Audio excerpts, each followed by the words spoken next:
అత్యున్నత న్యాయస్థానం అలా చెప్పిందో లేదో తెల్లారే ఫిరాయింపు ఎమ్మెల్యేలకు నోటీసులు అందాయి. ముఖ్యంగా ఆ ముగ్గురు మొత్తం 10 మంది గుండెల్లో రైళ్లు పరిగెడుతున్నాయి. అధికార కాంగ్రెస్ లో అలజడి కనిపిస్తోంది. బైపోల్ పోరుకు రెడీ అంటూ కారు పార్టీ రేస్ కు సిద్ధమవుతోంది.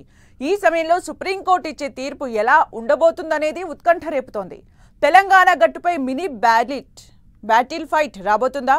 ఒకేసారి 10 సీట్లకు ఉప ఎన్నికలు వచ్చే అవకాశం ఉందా? జంపింగ్ ఎమ్మెల్యేల దారేటు?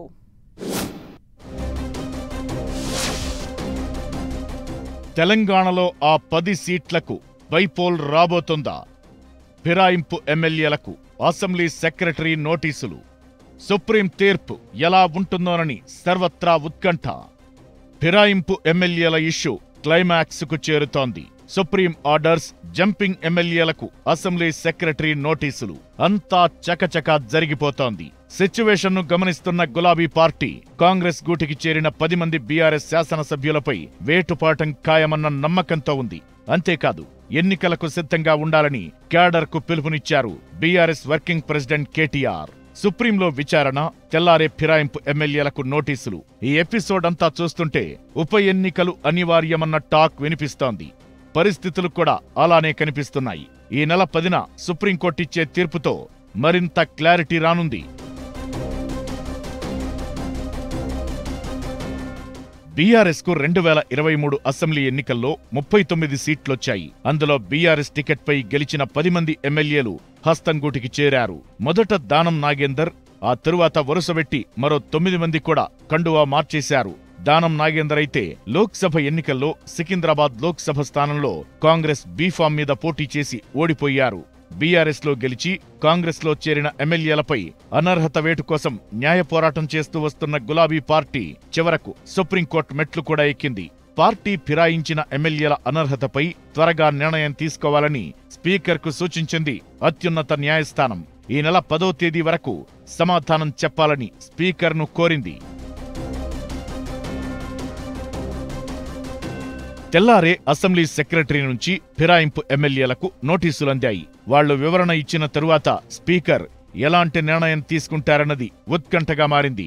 మరోవైపు కేరళ హైకోర్టు కూడా ఎమ్మెల్యే ఫిరాయింపులపై స్పందించింది. పార్టీ మారాలనుకునేవారు రాజీనామా చేసి ఎన్నికల్లో పోటీ చేయాలని సూచించింది. ఈ నేపథ్యంలో తెలంగాణలో 10 స్థానాలకు ఉప ఎన్నికలు వస్తాయా అన్న చర్చ పొలిటికల్ సర్కిల్స్ లో జరుగుతోంది. మరోవైపు గులాబీ బాస్ కేసీఆర్ ఈ మధ్య కీలక వ్యాఖ్యలు చేశారు. కొడితే గట్టిగానే కొడతా అనడం వెనుక ఉప ఎన్నికలు రాబోతున్నాయనే సంకేతం ఉందా అన్నది హాట్ టాపిక్ అవుతోంది. గులాబీ నేతలైతే 10 స్థానాలకు ఉప ఎన్నికలు ఖాయమన్న భావనలో ఉన్నారు. బీఆర్ఎస్ వర్కింగ్ ప్రెసిడెంట్ కేటీఆర్ అయితే బైపోల్స్ కు సిద్ధం కావాలని క్యాడర్ లీడర్లకు పిలుపునిచ్చారు. కేసీఆర్ కూడా ఉప ఎన్నికలు ఖాయమని డిసైడ్ అయ్యారట.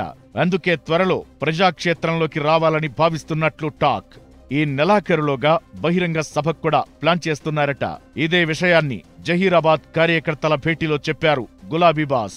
ఇప్పుడున్న పరిస్థితుల్లో ఎన్నికలు వస్తే ఫలితాలు తమకే అనుకూలమని అంచనా వేస్తున్న గులాబీ నేతలు బైపోల్స్ కు సై అంటున్నారు.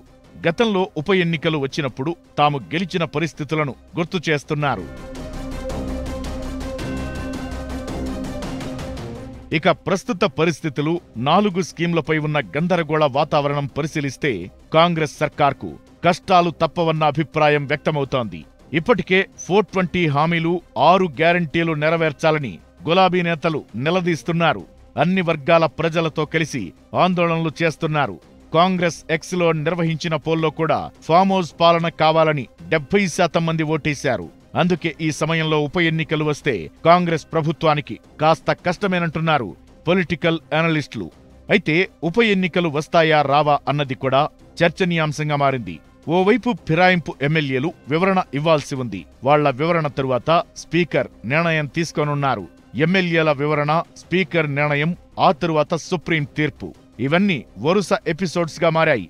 క్లైమాక్స్ లో ఈ నెల 10న ఏదో ఒకటి క్లారిటీ వస్తుందన్న భావనలో బీఆర్ఎస్ ఉంది.